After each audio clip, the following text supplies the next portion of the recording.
ဒီနေ့မှာကတော့အရင်တော့ကတအားလို့ရှိတဲ့ rotoscoping နည်းပညာကို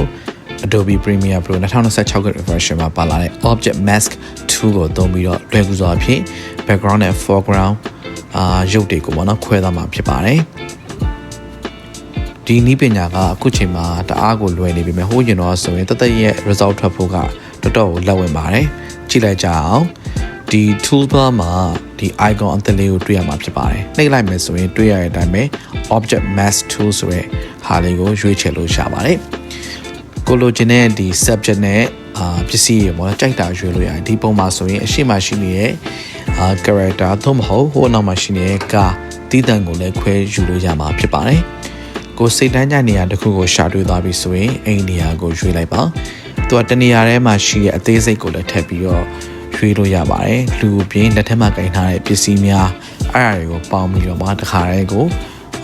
ရွေးချယ်လို့ရပါတယ်ကိုကြိုက်နေတဲ့ selection ကိုရှာသွားပြီဆိုရင်ကျွန်တော်တို့တွေ effect control panel ကိုတစ်ချက်လောက်တွားကြည့်ကြအောင်အဲ့ဒီမှာကျွန်တော်တို့ကကိုရွေးချယ်ရတဲ့ video clip ကိုသူ့ရဲ့ auto နည်းပညာအားဖြင့် masking ကိုလုပ်ဖို့အတွက်ကိုဒီ clip အရှိသွားတဲ့ clip လေးကိုနှိပ်လိုက်ပါဒီ play clip ပေါ့နော်အဲ့ဒါလေးကိုနှိပ်လိုက်ပြီးထိုင်ဆောင်ပါမကြခင်အချိန်အတွင်းမှာကိုယ့်ရဲ့ computer အရှိန်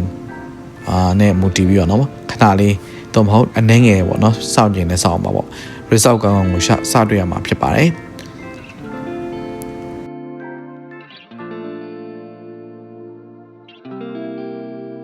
အခုဒီလိုကြည့်လိုက်တဲ့အခါမှာသူ့ရဲ့ masking ကတော်တော်ကိုကောင်းမွန်ပြီးတော့တက်ရတာကိုတွေ့ရမှာဖြစ်ပါတယ်ကျွန်တော်တို့ဒီ video clip မှာရည်ရွယ်ချက်ကပေါ့နော်ဒီ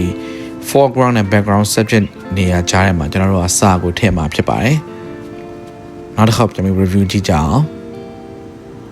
okay အားလုံးက ready ဖြစ်ပြီဆိုရင်ကျွန်တော်တို့ဒီစာသားလေးတစ်ခုကိုထည့်ပြီးတော့ဆင်းသက်ကြည့်ကြအောင်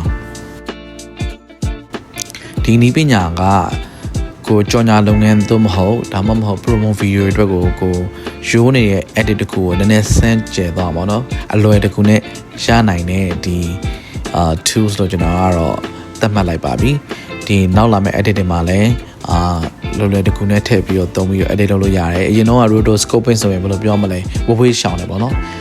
တခြားလဲစီစဉ်ရတယ်ကင်မရာငြိမ်လာတော့ပါတယ်တခြားစဉ်းစားပြီးလုပ်ကြတယ်အခုကတော့တိတ် view size ဆရာမလို့တော့ဆိုတဲ့ဟာကိုသတင်းကောင်းလေးကိုဝေမျှလိုပါတယ်